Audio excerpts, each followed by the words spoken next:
Turning your engine, 11J331.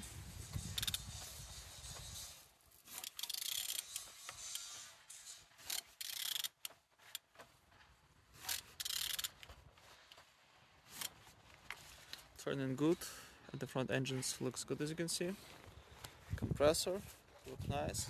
Altimeter on the good conditions, and on this side we don't see any damage.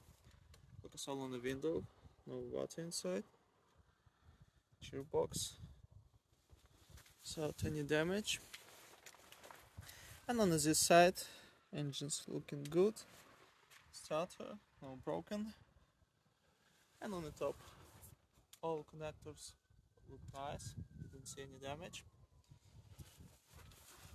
On the bottom, oil sump without any cracks, no leaks. And turning your engine, 11J331.